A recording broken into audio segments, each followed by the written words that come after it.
I want all children to have the access to a good quality education that suits their need. And we talk about paying for education. Don't forget, we do pay for education. We pay our income tax. So I pay in income tax for a state education place. I don't use it, but I pay my income tax for it. And my neighbour pays income tax for a state education place, and they do use it. How they can be part of doing the right thing. How can they get involved? Is there some form of movement? A lot of people don't like to put their head above the parapet, and I completely respect that. But what you can do is watch people like me, I'm not just the only one, listen to podcasts like yours and share them. Because if you don't want to put your head above, but you can forward a link which has the information in it, share it. Because that does go viral. You would be amazed how many people said, I didn't even know about education, then I watched your YouTube and I am now really cross about it. So sharing information is the first thing that people can do. So you're a young TV presenter, you get into a relationship with a famous person and your world blows up and you become a bit of a celebrity. And you live a quiet life until something happens that gets your goat so much that you can't sit down and let it happen. Please welcome to the show a really interesting, emotional, and very focused and driven lady. Her name is Ana Boulter, and she's going to share what the UK is doing wrong and what it needs to do right to make sure parents don't get stitched up by the government like they're being done right now. It's inconceivable to me that we have somebody in charge of the education system that doesn't understand education and children. And I'm not saying that I do, but I understand humans.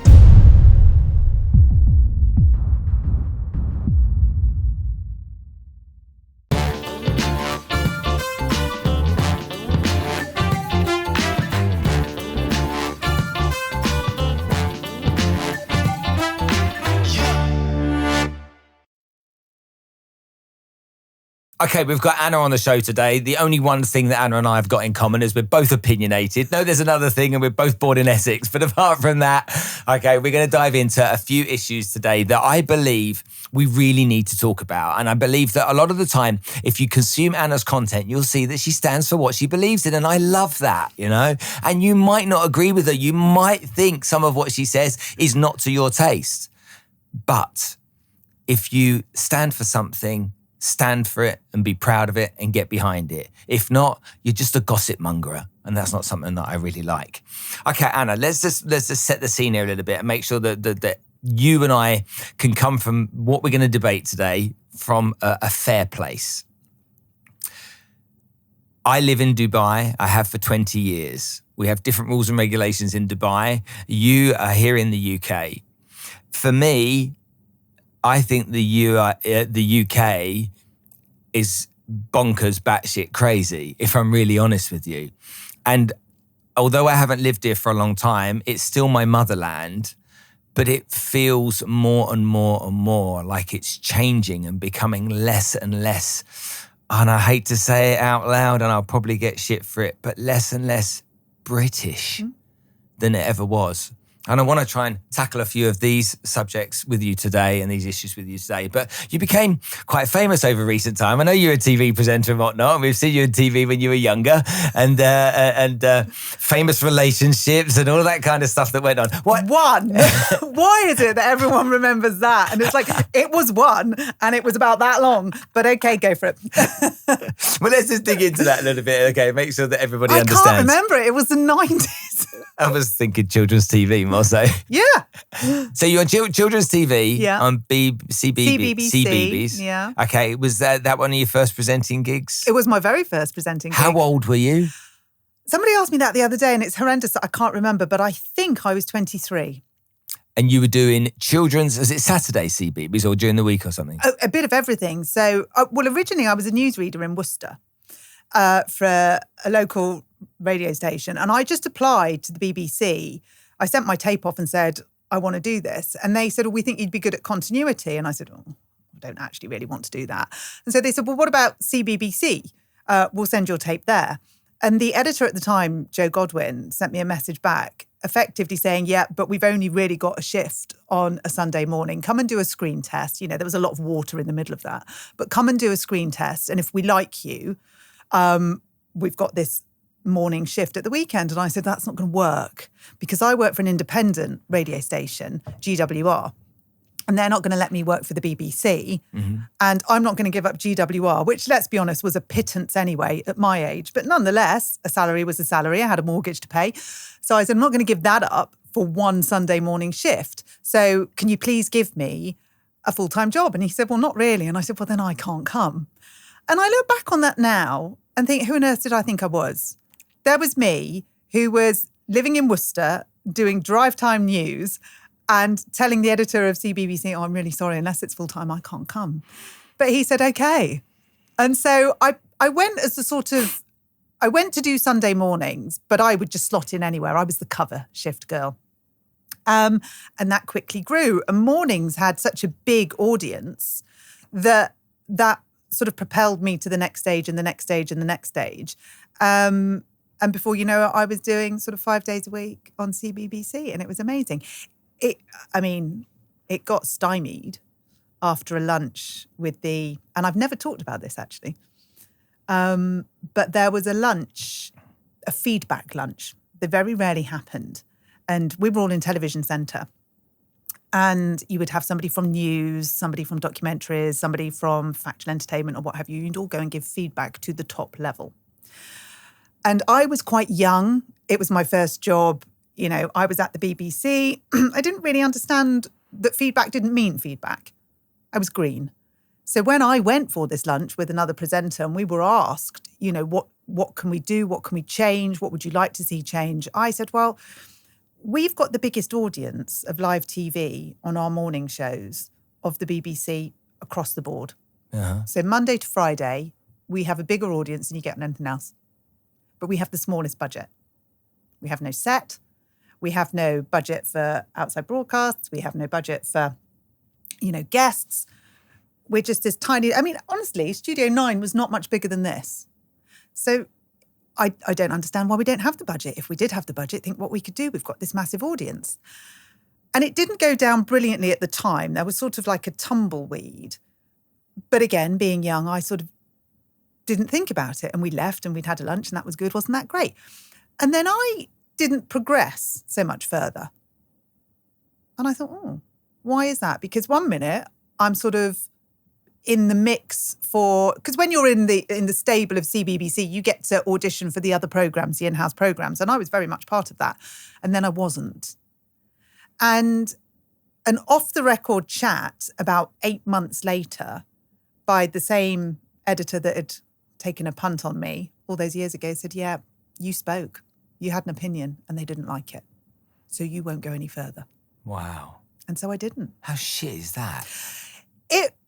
It was one of those things that really stayed with me because I am a trained journalist. I went to university to be a journalist. And whilst CBBC I wasn't a journalist, I'm curious. And we've only discovered now because I'm neurodivergent where that all comes from. And it wouldn't occur to me that you don't ask a question. And it wouldn't occur to me that if somebody asks you for your opinion, you don't give it. Yeah. And to have your career effectively frozen because you gave an opinion and it wasn't the right one was extraordinary. And now I look back on it and think, why didn't I do anything about that? Why didn't I speak about that? Why didn't I go further with it? Because it was very obvious from stable to stable to stable within the BBC that this had been passed on. And it was only when I met a really good editor for working in documentaries years later, and I had a conversation, and they said, yeah, that's quite standard. And you think, yeah, I'm not part of that. I don't align with that. And so to your point earlier about my beliefs, they come from a human perspective. They come from how we feel, how that affects us, how that narrative influences the way we take our lives and those around us. And I'm mega dyslexic. So my retention for stats and figures is diabolical.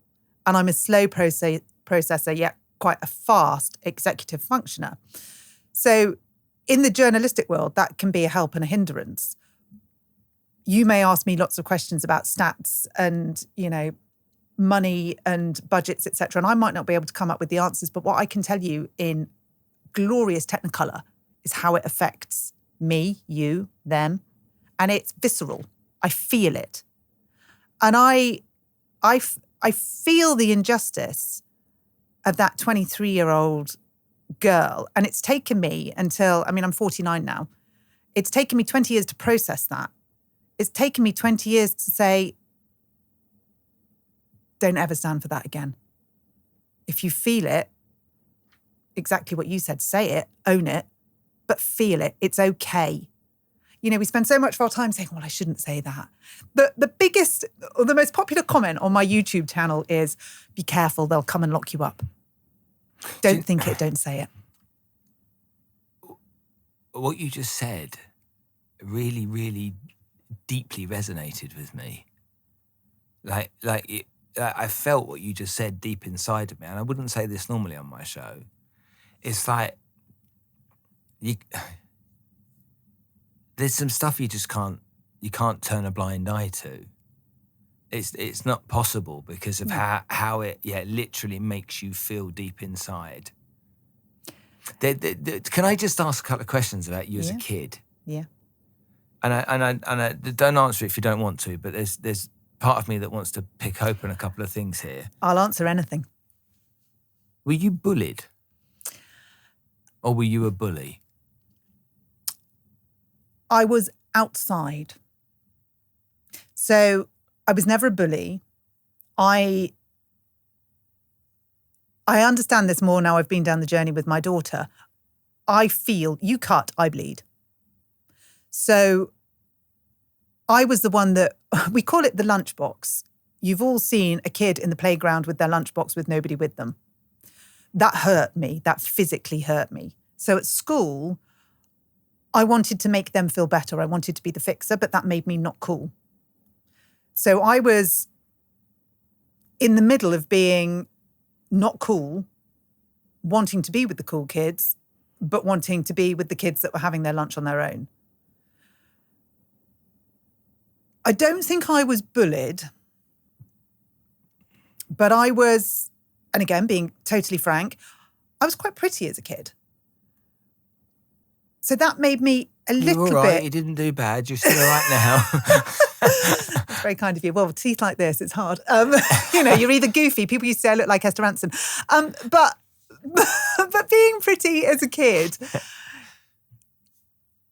if you feel like you've got more substance than that, but you know that you're in a group because of what you look like, and you also know what effect that has on someone else who's not in that group, and if you're neurodivergent, which I didn't know I was at the time, that makes you behave differently towards people.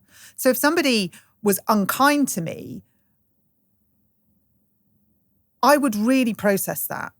And I wouldn't fight back with being unkind back. I'd almost want to fix them. I was a fixer. I almost wanted them to understand why it wasn't nice to do that and how that made me feel. But this is sort of going back to 1987. We didn't do feelings. We just did survival and pushing it all down. But I never did push it down. So that made me weird. That made me geeky. That made me popular when I was wearing the right outfit, but unpopular when I blurted something out. And it's like, oh, that's really embarrassing. Oh, she's so embarrassing. Oh, that is not cool. And I'm like, but I'm just saying what I see and what I feel.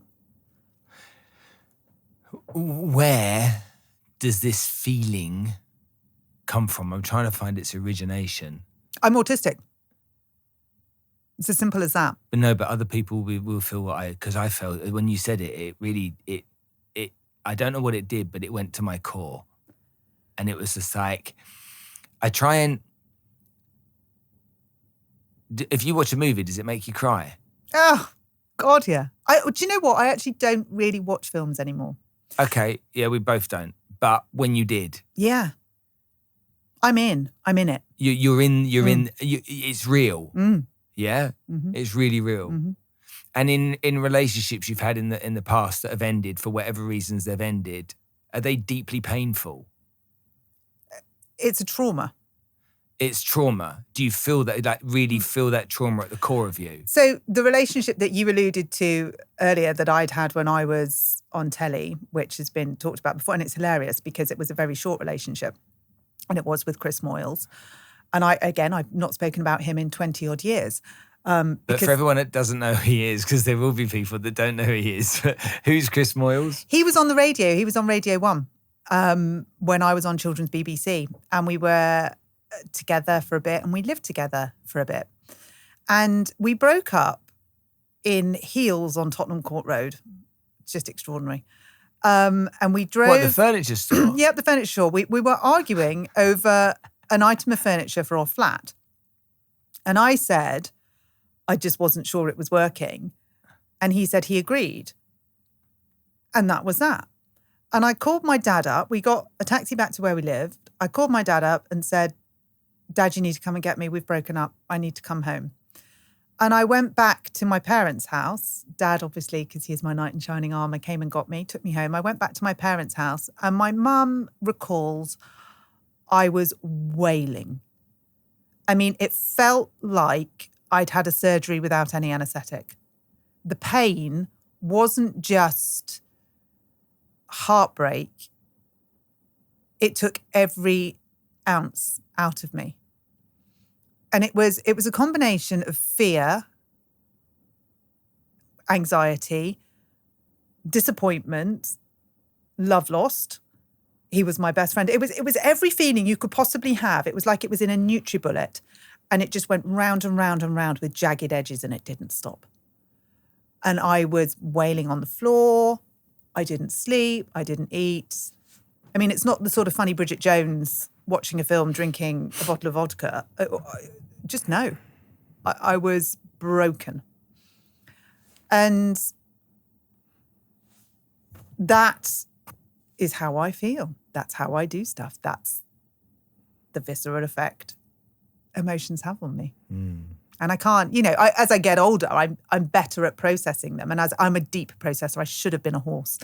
I'm a really deep processor and I think things through. So now that I'm older, I'm much more capable of going with my feelings, understanding my feelings. And not, I hate the word taking control because we should never take control of our feelings, but we have to have boundaries for them. And so if you feel something, feel it, but understand when it's ready to, or when you should put it on the side and leave it over there to come back to it at another point. And when I was younger, I could never put the feelings on the side. They were just there all the time. Okay. There's more to this in my mind now. Okay, good. I've got a better understanding. It's really interesting. That was unusual what happened to me when you explained that, because I felt it. And I feel like when I feel things, I feel them to the core, and I can't shake them. No. They just get stuck in there with me. And it's like I have these moments that are once-off moments for others. So, when a woman or a man, doesn't matter, has been cheated on, they'll forgive their partner and they'll try again. And then they get cheated on again and they forgive their partner. And then they get cheated on for the third time. And it's just like, never again. That line goes in that sand and it's like, never again. It doesn't matter what is said, what is done. It doesn't matter if someone came with $1 billion as a bribe. It's done. Done. That sense of definite, like 1,000,000%edness, if you can call it that, that sense there is the feeling I get when I get something that really is unjust to me. Okay. And it's not right. And it's just like, I can't make peace with it in any way. I can't try and understand it from another point of view because it's just so never again in my mind. And so that's the feeling that I got from then. So thanks for sharing that. I don't know why you took me there, but you did. I wasn't expecting that. You're very welcome. Let's talk about the wonderful world of education. I live in Dubai. Schooling is expensive. We all have to pay for it for our children.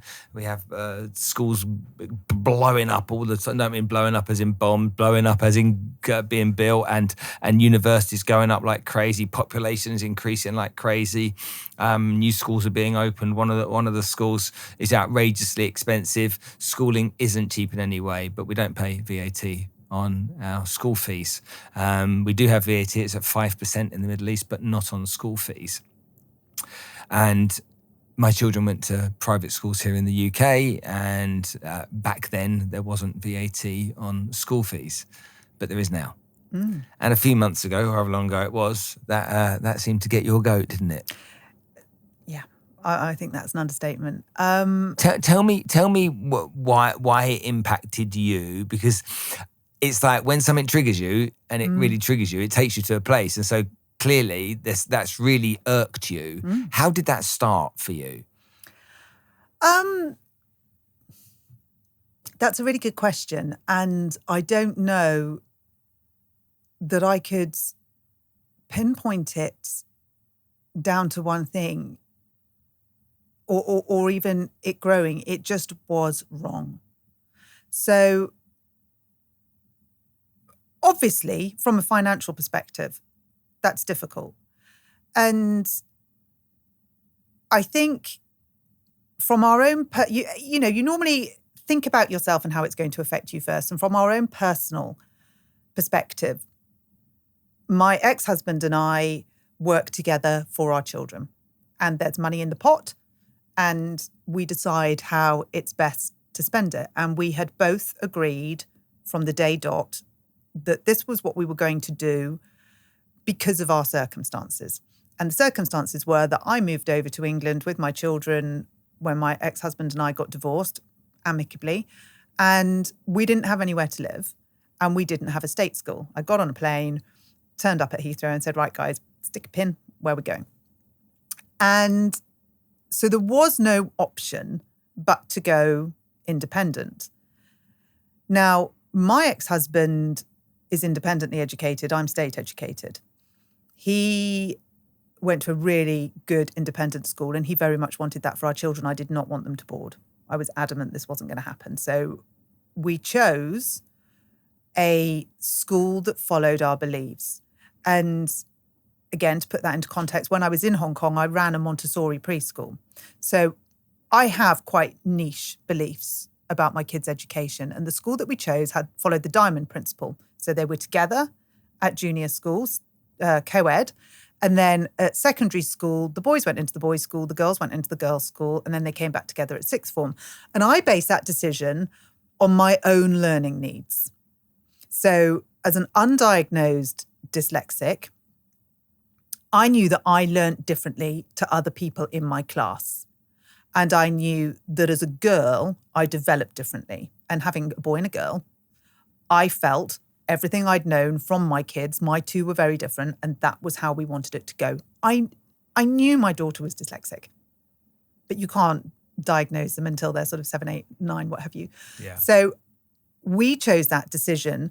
We made that choice based on our children's needs and our circumstances. And the line in the sand when we made that decision was that education wasn't taxed. We'd made a choice to go independent. We'd made a choice that the pot of money that we had was going to go on education. It wasn't going to go in a house in a postcode in a good state school. It was going to go on the education that suited our children's needs. And as a mother, you're a wolf when your children's needs suddenly come up for debate by Westminster. They've never met my kids. They don't know what my kids need. They don't know what your kids need. Yeah. And to hear that VAT was going to be added to education became a political headline. It became a vote winner for Labour. It became a class war. It became segregation.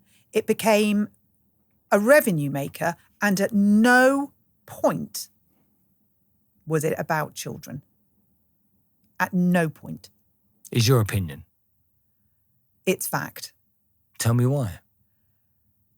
Where do you start? So the manifesto pledge was based not in my opinion, on fact.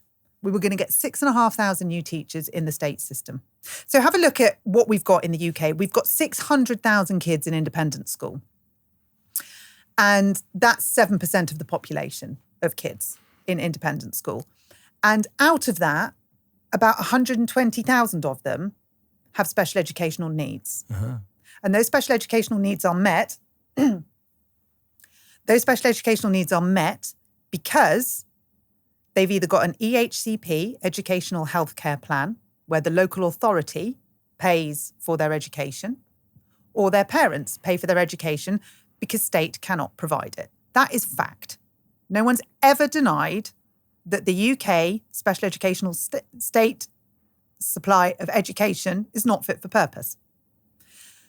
Then we've got schools that vary massively in terms of postcode. So you know as well as I do that in one postcode in London, you could have an Ofsted outstanding school, but in another postcode in London, you could have next to it, you could have an Ofsted needs improvement school. Yeah. Now, 93% of children in the UK go to those schools. 7% go to independent schools. The income from those 7% is supposed to pay for the resurrection of the 93%. You mean the income tax? The income tax. The VAT. The students when they leave school in their careers. No, the VAT on education was cited by the Labour Party to save state. Yeah. The Labour Party said in their manifesto, the 20% that we are adding on to your child's education will pay for 6,500 teachers. Okay. It will pay for the improvements. They were slightly ambiguous by that point, but the headline was 6,500 new teachers. Yeah. At no point did it talk about what the effect of those 7%, what that negative effect would be. They didn't care. So that's how I know it wasn't about children, because you're asking one child to pay for another child's education with their own education because it's recognised, it's known. But you know, as well as I do, that politicians tell lies for a living. Of course they do. That's what their job is. Yes. Whether they're Conservative or they're Liberal or they're Labour, they all tell lies. Whether it's Brexit, whether it's something else, it's all a marketing strategy to get your vote, and then something else is decided after they've secured your vote. Only less than 50% of the population of the UK even bother to vote, because how many people don't trust and can't believe the politicians? And more people voted to not have a Labour government than to have them. Yeah, so I agree entirely. Okay, so when you have this kind of like this firm belief, well, you know, this was not for the kids. It wasn't. Yeah, but why get on your high horse about that? You know, governments and politicians tell lies. Well, that's okay then. We'll just let everything go. Well, no, but you're not going to change anything, are you? Surely. How do you know we're not going to change anything? I don't know. You tell me how you are. You don't know. Tell me how you are. Because I'm relentless.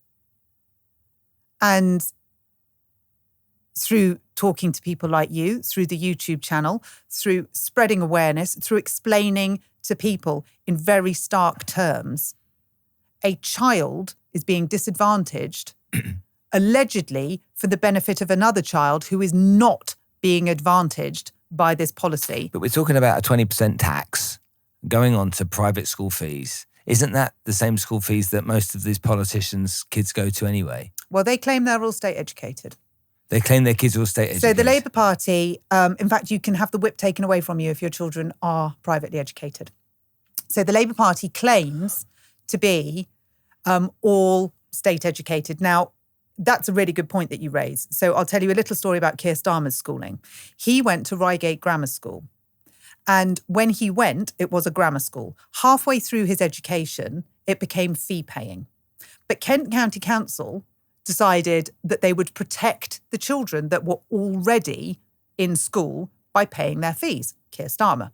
So he didn't have to leave. His parents weren't asked to pay the fees. They weren't asked to disrupt his education. They weren't asked to put him in a state school. He was allowed to continue his education, which became a private education, and he finished it off. Word on the street is that when he went to sixth form, the school didn't even bother asking the parents to pay for the fees because they knew they wouldn't. Things were very different back then. Yeah, I mean, what's his pretty similar age to me, I think. Yeah. So he had his private education paid for by Kent County Council. Then let's look at his son. His son was studying his GCSEs, and allegedly That's why Keir Starmer borrowed Lord Ali's flat, so that his son, in the run-up to the election, could study for his GCSEs uninterrupted. And Keir Starmer said, he's my son. I make no apology for protecting his education. Yet Labour get into power on their flagship manifesto, which is VAT on education, which should have come in September 2025. Rachel Reeves brought it in January 2025, in the middle of the school year. She knew parents wouldn't take their kids out, would you? I wouldn't. You would do everything you possibly can to keep your child where they are. She was also told unequivocally that the damage to send children would be catastrophic at that point. She was also told unequivocally that it would be the most disruptive time to bring it in, but she still went for it. And she was also told it wouldn't raise any revenue. She was also told there was a 10% threshold. And when you go over that, you're not going to make any money. And we've gone over that. But Bridget Phillipson will say, I do not accept that.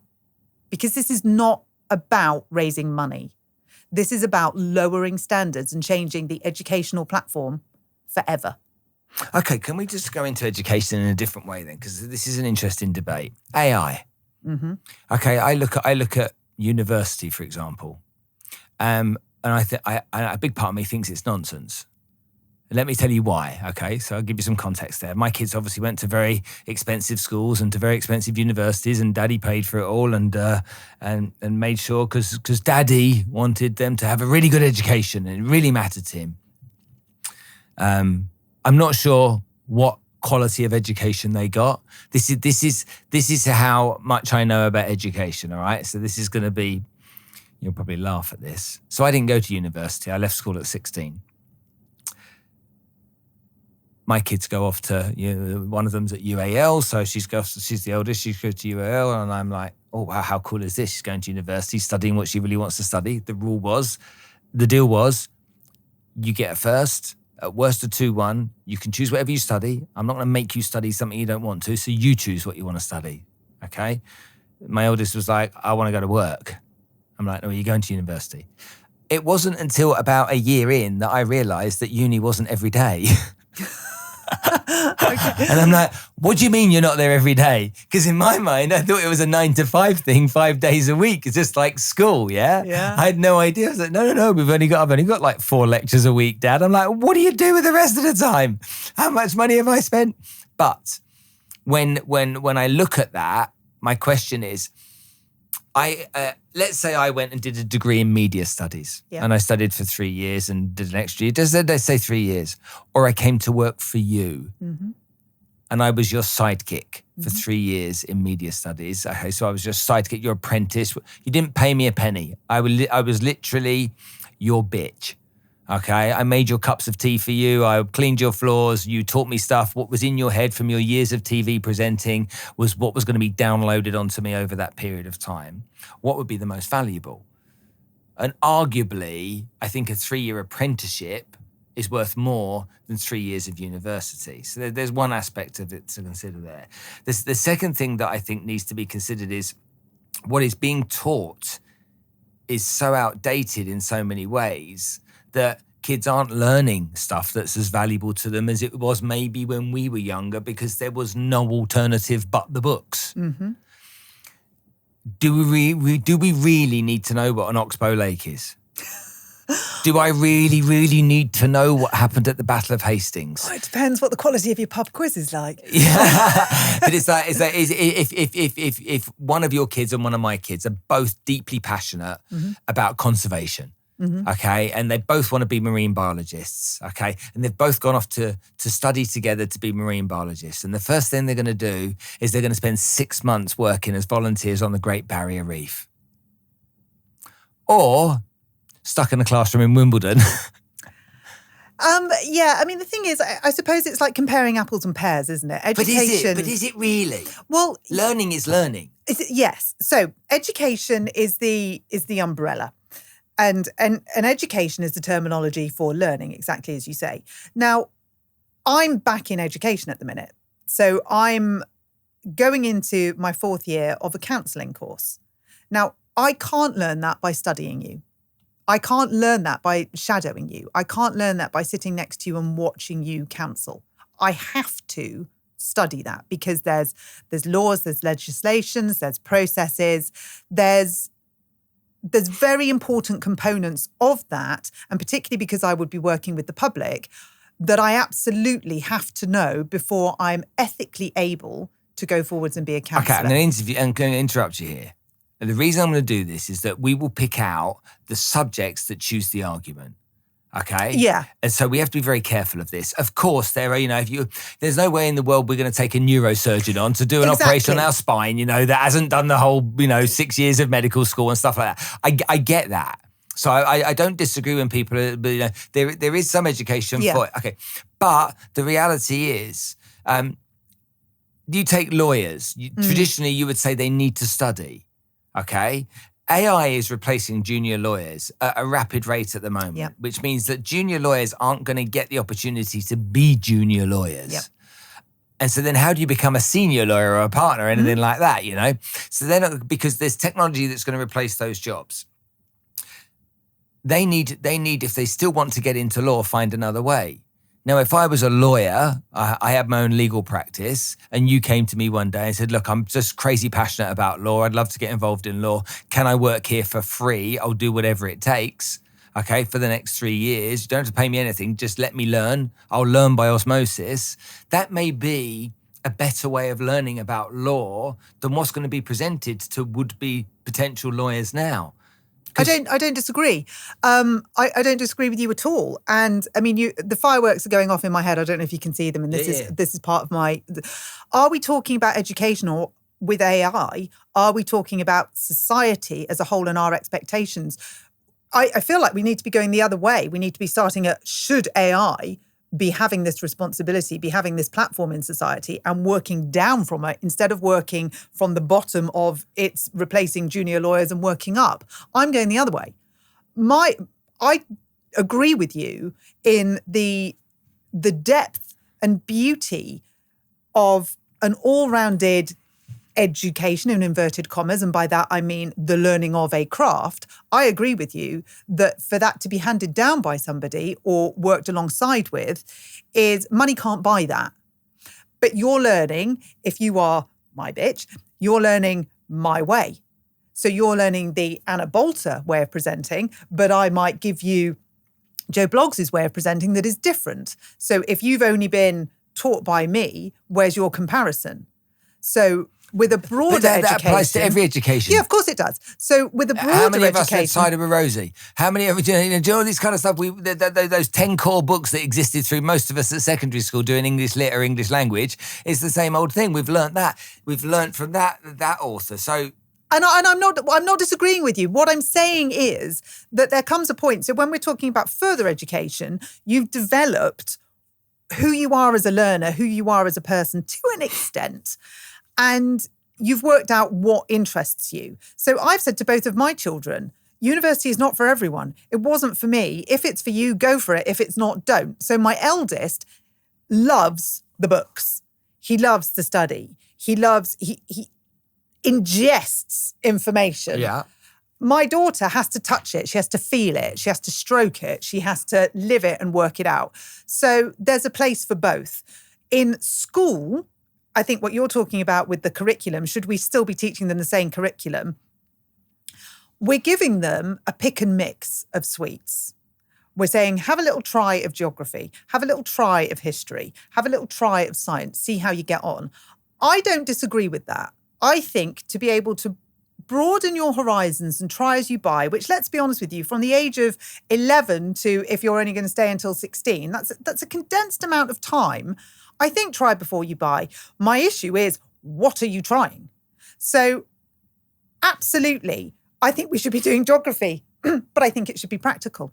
I think we should be living it. I think we should be feeling it. I think we should be experiencing it. Do I think we should still be doing Macbeth and Of Mice and Men and Inspector Calls, which I've just been through with my son at GCSE? No, there's other valid, contextual, and probably arguably more relevant literature out there for these kids. Why are we not studying the composition of whatever, like Taylor Swift, I'm going to get shot for that, saying Taylor Swift, but actually the composition of her songs is deep. You know, if you look at how she's done it, this is not just chucking it into AI and, you know, goat rhymes with boat, I'm going to put that in my song and here's a top 10 hit. It's not. And it's what's relevant to our children. It's what they connect with. It's what they feel. And to say that we can only do that through Shakespeare, that's one way of doing it. It's not the way of doing it. And so education as a whole, yes, it needs a massive overhaul. But if you're in this country, that overhaul has a political agenda. And that is where I draw the line. So if you are teaching children, in history in particular, a political narrative from one party to the next, to the next, to the next, what are you producing? An almighty cluster of propaganda. You're not teaching them. Okay, folks, let's talk about real estate. Now, a recent partnership that we've just established on the podcast is with AYS Developers. Luxury properties with high-end finishes from people that really understand the subject. Often in Dubai, you'll find stuff that is maybe substandard. With AYS Developers, you're not going to see that. You're going to see fantastic properties that you can buy, you can invest in, you can make a home on Dubai Islands and other places too. So go visit aysdevelopers.ae and check them out. I promise you it'll be worth the trip. Okay, so for me, to play devil's advocate... Do it. I don't think this is new. I think this has been generations... Do you know what? I don't think, and the reason I'll say this is because I don't ever think politicians ever have anything apart from their own interest at the forefront of their mind. When these politicians say, I want to serve my country, I'm like, you don't. Mm-hmm. You lie. Mm-hmm. Don't lie and say you want to serve your country. I'd rather you say, I'm a megalomaniac, I'm an egotist, and I want power beyond belief. That's my goal. But on the way, I'll make sure that I reduce your taxes, or on the way, I'll make sure that I give you stable this. It's like, just be honest. Because it's always propaganda, it's always lies, and there's always an agenda, and it's never in my best interest. Correct, on absolutely every level. Where I disagree with you is sitting and taking it. Now, you're right. This is not new. This has been history up until today. Does that mean it needs to be their history? Do we need to go forwards and make this their narrative? Do I want my children sitting in a chair talking to one of your children in 15 years' time having this exact same conversation? Is that progression? No, that's shit. Well, arguably we can do something else. We can leave. Yeah, for sure. So we have, you know, if we've got enough money to send our kids to private schools, we've probably got decent enough jobs, or we've got wealthy enough parents. No, I'm going to stop you there. Let me finish. I'll give my reasoning. Okay, but that's an assumption. Most people that send their kids to private schools have got the money from somewhere, okay? It's either from their own careers, their own success, it's from inheritance or family members, okay? Otherwise, where's the money coming from? For many people, it's coming from the local authority. For many people, it's coming from bursaries. For many people, it's coming from income. For many people, it's coming from 2 jobs, 3 jobs, 4 jobs. What do you mean income? From their daily income. That's what I mean. Yeah. So I go to work every day to earn the money to pay for the school. Yeah, but the historic, okay, I misunderstand then. The historic perception of that this just comes from the bank and we've got 60 grand in the bank and we're going to just spend that on 2 lots of school fees. Forget it. No. It comes from 2 jobs, 3 jobs, often 4 jobs. It comes from grandparents. It comes from early inheritance. So if someone has been able to find the money to send their kids to private schools, that means they've got the wherewithal, okay? If they're working 2 or 3 jobs, they're hard workers. Yep. If they're taking it out of their salary from their job, they've got to have decent jobs to pay for it all because taxes are high as it is anyway. Yep. If they've got wealthy parents that may be helping out with them along the way, then clearly they've probably come from an environment where they've had ambitious, hardworking parents and some of that would have rubbed down. Most of the people that send their kids to private school, most, not all, there'll always be the group of people that don't, are grafters, okay, or they're doing well or they've done well. They've tried hard, okay, most. No, I don't buy into it. You've got 2 choices here, Okay, you've got this free place over here, which is all shit and nasty, yeah? And then you've got this swanky Hogwarts-looking gaff down the road in this village on a green with cricket, okay, that's got this fancy school in, like a lot of them are, okay, with the ivy going down the side of the building and the great Rugby Saturday Mornings Club and Exeat and all this wonderful stuff that goes on. I know, my kids are there, okay? It costs whatever it costs, £25,000, £30,000 a year per child, okay, for them to go.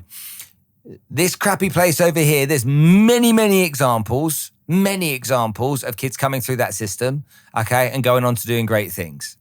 Just as there is Oliver Cromwell over here that went to this wonderful school over here and he did very well for himself, blah, blah, blah. If you ain't got the money to send your kids to Hogwarts, they've got to go here. Yes or no? Yeah. Okay, so if you're sending your kids to the Hogwarts school, okay, you're sending them. I look back at it and I say, why did I send my kids to that school? Why do parents send their kids to private schools? Well, we don't have a choice. Why do most parents send their kids to private schools? Most doesn't exist in today's climate. Okay, why do most parents that send their kids to private fee-paid schools send them there? Why do most? Because the state offering doesn't cater for their children's needs or doesn't cater for their family needs. Okay, so let's just dissect out those two things. Children's needs. You mean learning difficulties, learning challenges, that kind of stuff along the way? Well, so my sister Louise, she's got Asperger's. She went to special needs school. Yep. Okay, so she had to go to a special school because of her learning needs. There's different levels. So there's special educational needs and disabilities. And the D is the bit that I think often gets overlooked. So SEND. Special educational needs and disabilities could be dyslexia. It could be autism. It could be a physical disability. It could be a sensory disability. It could be a different way of learning.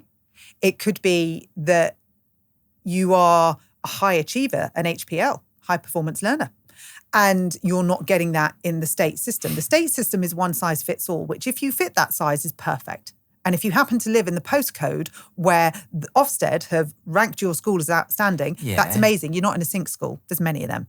So for most parents, if the choice is my child's needs won't be met in state education. So in my case, my daughter is autistic. She physically cannot cope with the environment of the state school. She can't cope with the noise, the smells, the sounds, the kids, the classrooms. It's not because I want her independently educated. I cannot state educate And what percentage of children in the UK do you think, and I don't know this, do you think that applies to? Significantly more than are actually catered for. I would say out of the 93% of children that go to state education, I'd say you could look at 60% that have some kind of special educational need and disability. But what I would say is the parents are not either aware of, on board with, or able to accommodate that. And I mean able to accommodate that both in terms of actual mindset as well as physicality. It'd be interesting to know whether that was still the same percentage as it was when we were much younger in the 70s, 80s and 90s, whether it's still the same percentage. The number's higher, but it's still the same percentage, okay? Or whether actually the percentage has gone up as well. Well, you're going to get into the argument of we just diagnose and label anything. So, you know, we all look back to the 80s and dyslexia didn't exist.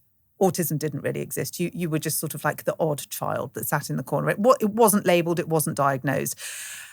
The argument will be we are over-diagnosing, we are over-labelling. You could look at it as we are making it more accessible for people to find a diagnosis, to access a diagnosis. It's one of the hardest things I think my daughter and I have been through to get a diagnosis of autism.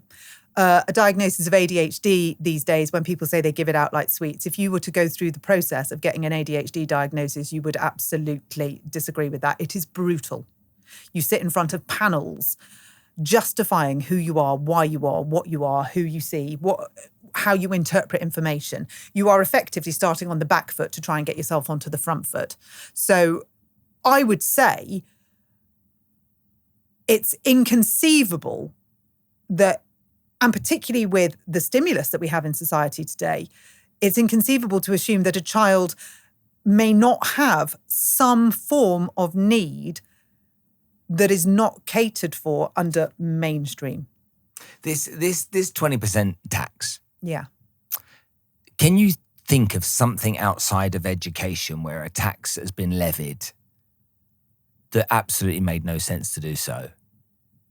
VAT was charged on something else.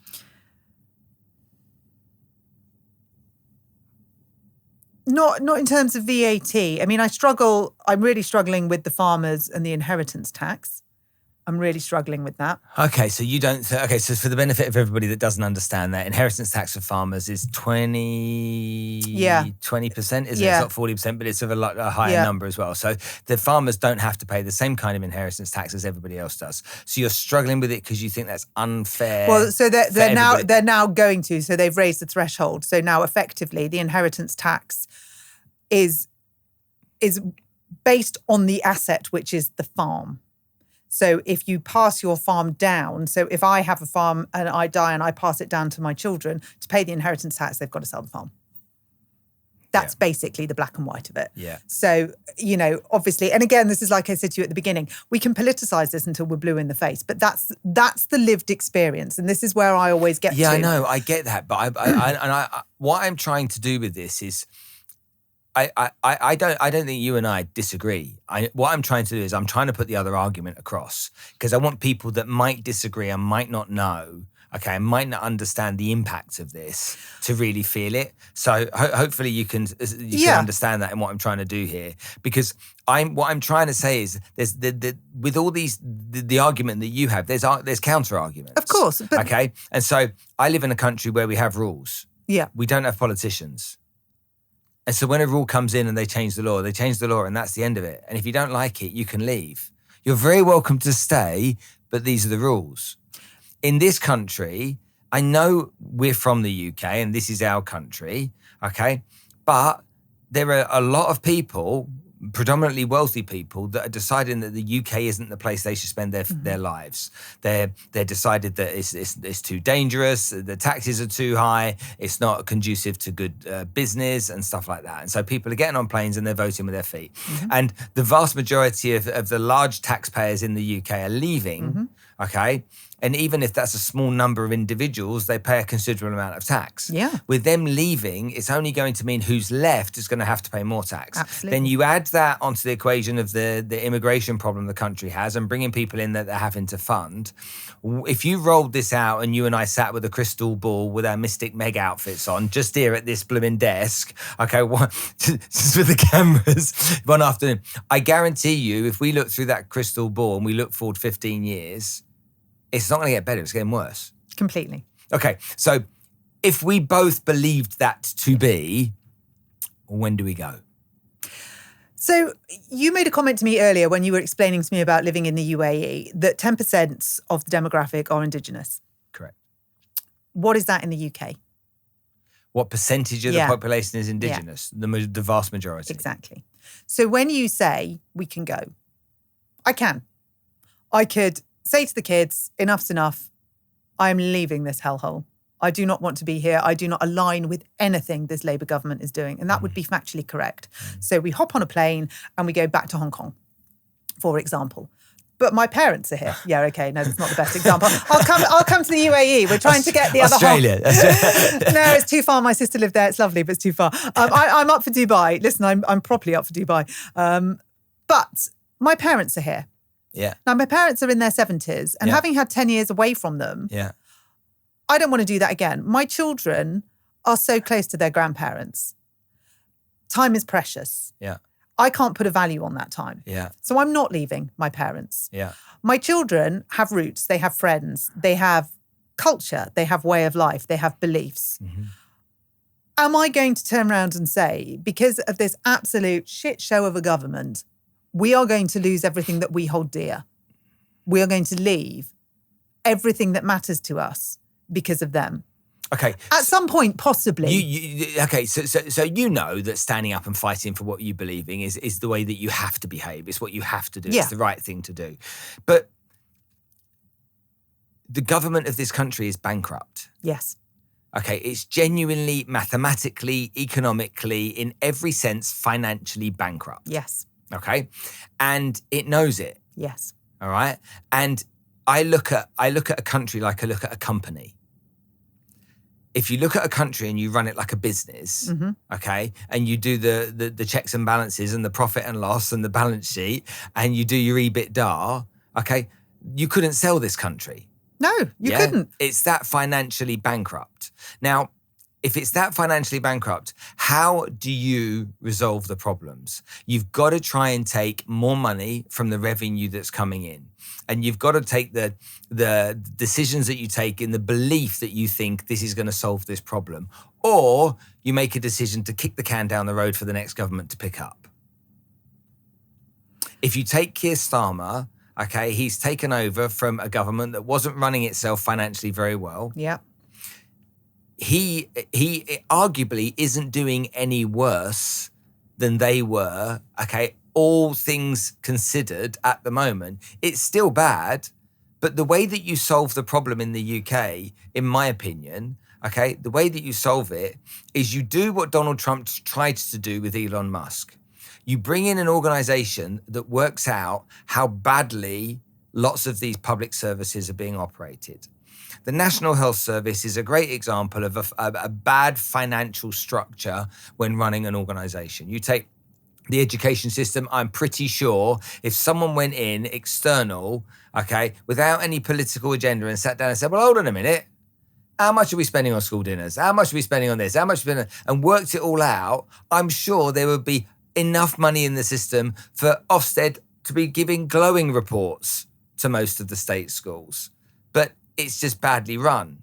And it's like lots of businesses, they're badly run because the people don't have the qualifications or the skills or the experience to run them properly. Proof is in the decisions they make that drive you mad and make your blood boil. They come at it from a very competent and convincing place. But then let's understand something. Can you be the health minister one year and the education secretary the next? No. Can you be the health minister one year and the defense secretary next? No. But you are. I know. But you can't. I Because know. because that's like you being a professional cricket player this year for England, and next year you're going to be Lewis Hamilton and you're going to be driving Formula One cars, and the next year you're going to be a long distance lorry driver, and the next year you're going to be Marjorie Proops. For sure. So it's incompetence all the way through. Yes. But the problem with incompetence is until people acknowledge their incompetence, they can't see it, so they won't change it. And this is where I feel, I'm sure like everybody who feels when they're fighting for something, we do have an opportunity. You and I do have an opportunity. We have to believe in that. Otherwise, what is the point? What is the actual sorry point of even existing on this planet? Anna, what's going on this planet right now is that the Israelis are killing the Palestinians and their children that are being killed every day. Every school's been knocked down. All of this stuff's going on every day. And everyone is begging the government. 27 countries have stood up. Everyone is begging the government to do something about it. And the government are doing nothing. So that doesn't lead then back to governments being in charge of anything. No. If we actually go deep, we'll see that Donald Trump is not in charge of America. Yeah. Okay. The Zionists are clearly in charge. Then we have to go to the Rockefellers, the Rothschilds, and see that they run the monetary system. Every central bank apart from Iran and North Korea is run by the Rothschilds. So what would you suggest? It's quite extreme what I would suggest. But Go on. We have a situation in the UAE where there aren't options. Yeah. So you pay for education. Yeah. Now you can pay for cheap education, you can pay for expensive education, you can pay for mega expensive education. It all depends on how you feel about education. And there are many a barbecue that I go to, I sit with parents that have got young children that are 3, 4 and 5 that are like, look, The Montessori nursery is just fine, thank you very much. They don't need to be at the gold-plated nursery with diamonds and bells on top. And then in primary school, or whatever they're called nowadays, the same thing with the kids who are at primary school. It's not until they go to secondary school, really, that it really matters. It matters that they're happy, and it matters they're in an environment where they feel safe and they can express themselves. And then they go to university. But go and talk to an Indian family at the barbecue and they're like, we've got to go to the best education that money can buy because it's the most important thing for us and we're going to sacrifice everything to get them there. But at least it's all the same. That we don't have a national health service because you have to have medical insurance by law. And that means that whichever insurance you buy would determine what hospital network you're going to. We don't pay income tax because it's almost like the government have said, work it out yourselves. Yeah. We'll sort the roads out, okay? We'll make sure all that stuff, the drains, they're all running well, okay? Electricity, we've got that licked, okay? You make sure you choose the right school for your child and you make sure you choose the right hospital. That's up to you. Do it with your money. When I look at that as an alternative and I compare 20 years of living in the UAE compared to living, if you and I were neighbours in the UAE, we'd be so bored because we've got nothing to talk about. Because these things don't drive us mad. The thing that would drive us mad is the thing that we have as a problem in Dubai, okay? It's either hot or it's very hot. That's our struggle, okay? I'd miss the countryside. That would drive me mad. And I'd miss a cold Christmas. I mean, in Hong Kong, we used to put the aircon on to absolutely freezing for Christmas. And we had a fake fire just so it would feel like it. And do you know what I do for Christmas? Come back here. I go to Switzerland and I sit with a log fire in the mountains. And so we have all those, that we can do it. We can travel everywhere. It's just like, I truly believe in people that want to fight for something. But I look at it and I'm like, you fight for what? You use a lot of your energy, a lot of your time is taken away fighting for something that you could be spending on other things that are more valuable to your family. I don't know. Okay. But are you going to get anywhere? And it's like, if you're going to get anywhere, you got to create a movement. If you create a movement, that requires a huge amount of sacrifice. You know, we've got a certain individual, Tommy Robinson, that's coming on the show in a couple of days' time. And when he comes on this show, I think about what he's given up his whole life to fight for what he believes in. And regardless of whether it's the right or the wrong thing to believe in, I believe it's like you. It's like he really believes in something and he wants to fight it and he wants to change it. But it's put such a toll on him. Yeah, and I think it's choosing your levels of what you can and can't do and where you want to go with this and what you want your outcome to be. You know, I want VAT on education reversed.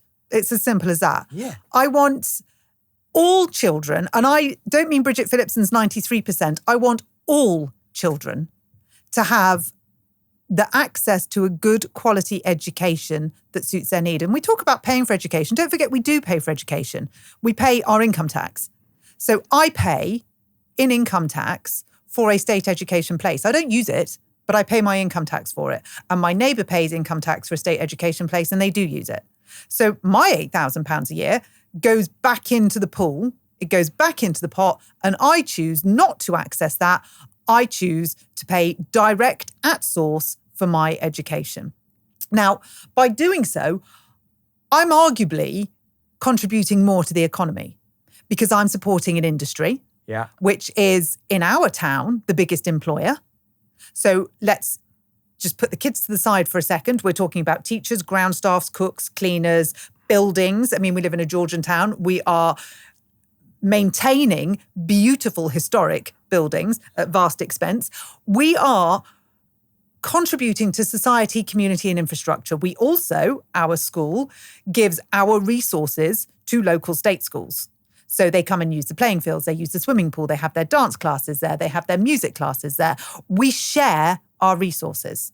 Now, you put 20% on that, people leave because they don't have the 20% and they go into the state system. But the state system doesn't have the places for them. And the state system doesn't have the money for them because the state system is overwhelmed.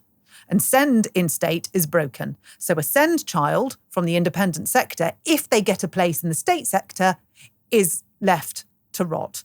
And the child that was already in the state sector, that was fighting for every need that they needed to have met, is also disadvantaged. And the classroom has gone, so the class has gone from 30 to 35. The teacher has now got 5 more children to teach in a classroom where are all children's needs equal? No, they're completely different. So our teacher, who went through a vocational training to help and educate children, is now effectively in the middle of a war zone with 35 kids of different levels, of different standards, with different needs, all to educate themselves from a budget that's being eroded and becoming smaller, not bigger. And so there's less money going in, and we've taxed the living shit out of the people in the independent sector. So they're now using the state budget. They're not providing anything on VAT to go into the state system, and it's not going into the state system anyway. It was a big fat lie. It's going into social housing.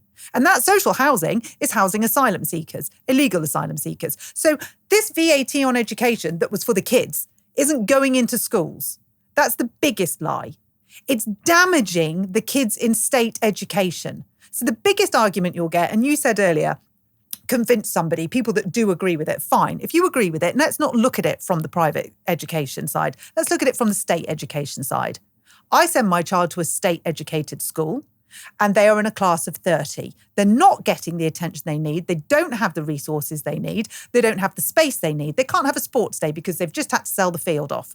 It's crap. It's rubbish. And then I've got 2 more from the independent sector coming to fight my child that's already fighting for an education. They've come to fight for places and take some of the resources and take some of the books. There's not enough chairs in some of our schools. The new schools are feeding kids in corridors. It's like hospitals. And we're saying tax the kids that are in independent schools, tax them out of independent schools and put them into an already broken system, and that's going to improve society. It's not rocket science.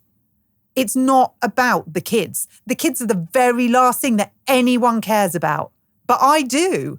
And I can see, I see the response in your face. But you look at 2 children. I'm not going to tell you which one's in the independent sector and which one's in the state sector. But I'm going to tell you that they're both dyslexic. And you're going to pick one and say, right, well, you're having your education that's working for you taken away from you, and you're going to give it to that one. But you don't know which one. You've got to choose between 2 children. Now, I can't do that. I could never do that. I could never knowingly, not even knowingly, I just couldn't choose. They both deserve the very best. Now, life isn't equal. We're not all equal. I probably want the car that you've got. You definitely don't want the car I've got. But, I would always like other things, but I can't afford them because I put my kids into private school. So we're not going on holiday this year because it's gone there. But I know my friends who are in state education, they're all off to God knows where, but it's very nice and it's not Jet 2. They made that choice.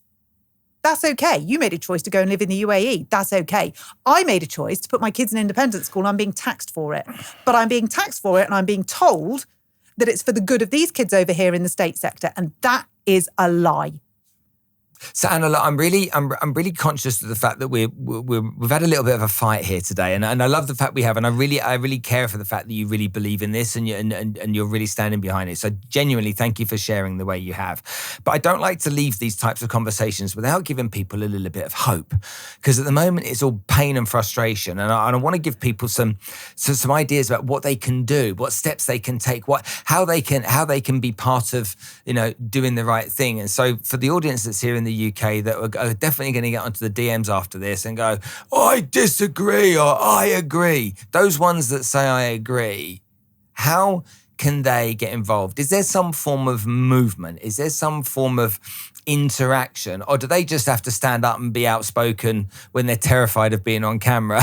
Okay, and to get their point across. What's the process here? It's very difficult. A lot of people don't like to put their head above the parapet, and I completely respect that. But what you can do is watch people like me, that I'm not just the only one, listen to podcasts like yours and share them. Because if you don't want to put your head above, but you can forward a link which has the information in it, share it. Because that does go viral. You would be amazed how many people said, I didn't even know about education. Then I watched your YouTube and I'm now really cross about it. So sharing information is the first thing that people can do. Secondly, make your MP work. They're on 90 odd grand a year. Make them work for their 90 odd grand a year. If it's not right for your child, they have a responsibility to put that right. And they have a responsibility with you as their constituent to work with you.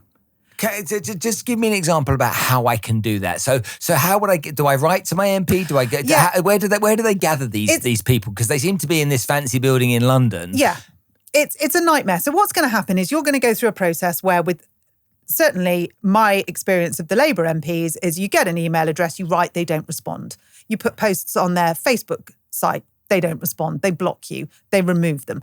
You have to be dogged. You'll get the cut and paste response from Whitehall, which tells you effectively what Bridget Phillipson said in the manifesto. You have to go back and dissect it. You have to pull it apart. Now, if that's scary, which it is, there are groups. Education, not taxation is a really good one. Stop the school fees. Anything on social media, you put into social media, VAT on education, wrong, it will give you a list of people that are fighting for it. Ask for their help. It's what they do. On X, it's trending all the time, and there's experts on there that will help you. I get so many messages that come to me. Now, I can't do anything about all of them, but what I do is point them in the direction of people that can help and say, contact this person, contact that person. I know your MP, they're good. That one's rubbish. Don't even waste your time. But you've got to be proactive. And when it's difficult to be proactive, look at your child. Because if your child is struggling, there is nothing more powerful than going, I'm going to do this for you. And I don't care how I get there. And you may need help. You may need other people to help you. You may need somebody.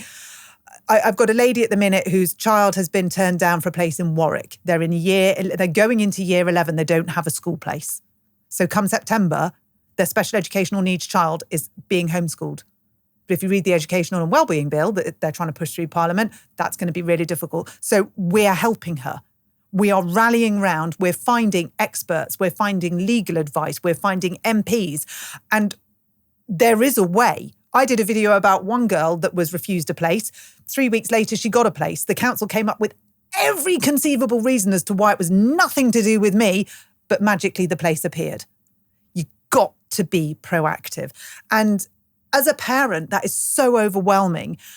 When your emotions are telling you that you just want to lock the door and come away from this and come away from the system, don't. Regroup, reach out, and keep going. We are here for you. And I mean, everything in my nerves are on edge when I say this, but you mustn't ever feel alone. There is help out there. Start with a Google search, start with watching a YouTube channel, start with listening to you. Just put the tentacles out and you'll be amazed how quickly the flood comes back at you. And listen to your child. The Children's Commissioner. Now, get your child via the Children's Commissioner website to write to her. She has to reply. She's legally obliged to reply. The Children's Commissioner has done very little so far because she says she doesn't like to get political. Yet here we are responding to a political manifesto. Make her political, make her respond, but she only has to reply to a child. We have to advocate for them.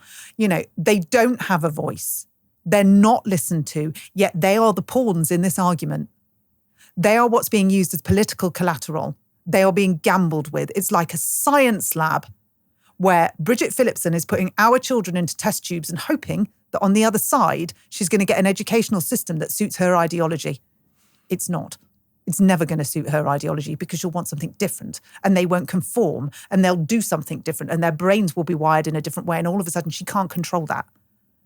But we can advocate for them. We can help them have their voice. We can help them say, no, this isn't right for me and you can't make it right for me. Anna, fantastic. It's been so good sitting talking to you today. You've educated me. I understand now better this situation. And to be honest with you, I've been blasé about it myself in the past. It's kind of like, hey, if it's not going to affect me, then why do I have to worry about it? And, you know, why do people need to go to independent schools? You know, it's just because it's so easy for us to stereotype, isn't it? It's so easy for us to say the rich kids are going to the rich schools, everyone else is going somewhere else, and end of discussion. It's not. And one thing I feel is so important that we need to remember when people say it doesn't affect me. Education, children are the linchpin of our society. What we put in now, we're going to get in 25 years. It does affect every single one of us. If we are complicit in a government who are prepared to penalise and negatively, adversely affect the most vulnerable children in society, what can they do with you? We've seen it with the pensioners. We've got kids who are gagged and censored. And our government at present is prepared to use them in the most unimaginable way with their life outcomes. We can't sit by and say that's okay. It might not be your child. It might not be your grandchild. But a child is going to turn into a product of this. And that product, society will deal with one way or the other in the future. And vicariously, that's you or I. And whether we are paying for the rehabilitation for the child that suffered such trauma at school, or whether we are paying for the rehabilitation in a prison for a child that suffered such trauma at school, we're paying for it one way or another. And we are creating a society that is showing no compassion, no empathy, no integrity towards children. It's base.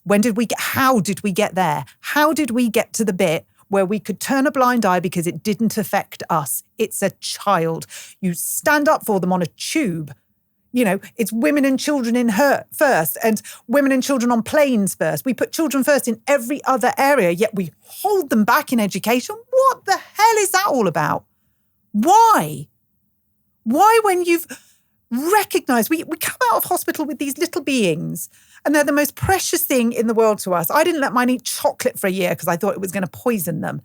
And then we put them on this educational rollout and we go, oh, well, it's okay because it's happening there, or it's okay. Well, I don't want to say that because I don't want to upset the governors. And well, I didn't want to say that because I didn't want to upset the teacher. This is your child. They get one go, one tiny go. You and I know as parents, we blinked, we missed it. It was gone. We all talk about, what was your school like? How was your time at school? You asked me if I was bullied. You went back to my roots. My roots have shaped me to who I am today. There's not an exclusive club. It's not just me that happens to. It's you. It's everyone. You know, Keir Starmer isn't Keir Starmer because he had a happy childhood. Bridget Phillipson is righting her wrongs on your grandchildren, on my kids. The question we need to ask is, was Bridget Phillipson bullied at school? And the answer is yes. And the answer is yes at university. And she has cited herself the very peg that she is hanging her axe-wielding cloak on with VAT on education. She was asked at Oxford University, what school did you go to? And she said, I could tell you, but you'd never have heard of it. Why? Why does it matter? Why does she need to have validation from somebody knowing where her school was? Why did her school need a brand name? Why do we need to be wearing Hunter Wellies? Why can't we wear Dunlop? Because her inner sense of value, her conditions of worth come from what other people think. And other people, in her mind, thought her school wasn't worth writing home about. And she felt that. She felt that personally. That was a personal affront. So she doesn't want any child to go through that. Rubbish.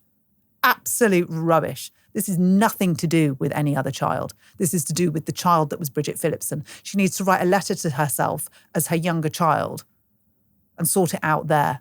Because this is the woman who has put her own children in school in a borough where every school is Ofsted outstanding. She's bought a house. She's paid for her kids' education because she bought a house in that catchment area. She's righting her wrongs that way, but she's doing it the state way. That's socially acceptable. You're not a social pariah if you buy a house in the postcode of a good catchment area. That's fine because you're using state. You're using her way. But me, I'm doing it differently because she thinks I'm one of the people at Oxford University that goes, what school did you go to? She can ask me, what school did I go to? I went to the Minster School in Southwell, a comprehensive. Am I supposed to be embarrassed? Did you know that? Does she know that? Has she heard of it? No. You could tell me however many independent schools in the south of England, I've never heard of any of them because I live in the north of England. Well, the Midlands. I don't know all of those schools. Should I? No. Why would I? Why would it even be on my radar unless it's my mastermind specialist subject, independent schools in the UK? Of course it's not. It has no value to me. What has value to me is my own education, my children's education, my choices, my ability to make a choice as a citizen. And when you start parenting the nation's children with your own ideology, It's not going to end well. We can all see that. And the reason that we can see that is no other country puts VAT on education. Greece tried it. It failed really, really quickly.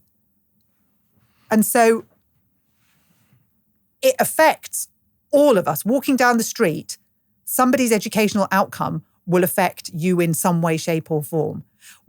She's right. Where we agree is state isn't good enough. We do agree with that.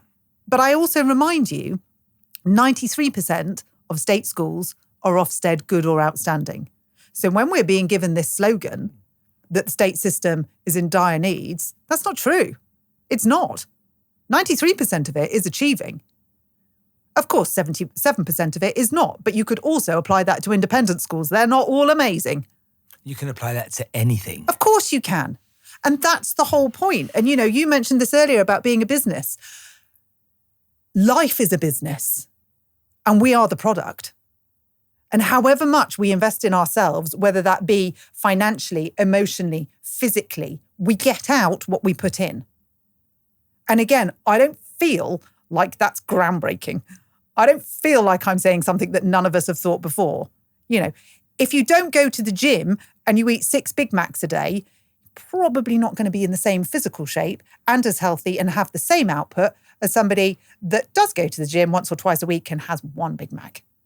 It's all about how we invest in ourselves. And it's all about being able to be gracious with who's around us. You may have had better opportunities than me educationally. I may have had better opportunities than you educationally, but I also may have had better opportunities than you in other fields of life. We can't define a human by their legally binding education. And I say legally binding because kids have to be in education until the age of 18. Is that who they are?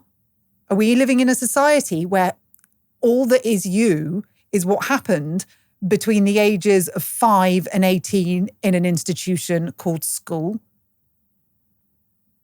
How? You sit around my dinner table, you'll learn quite a lot. And it won't be, certainly wouldn't be broadcastable, but it would be the education of life. Now, if my children, when they go forwards into whatever job it is that they want to do, if they go forwards just with a GCSE certificate and an A-level certificate or an apprenticeship certificate or whatever it is, and none of the fabric that came from our house, I failed massively.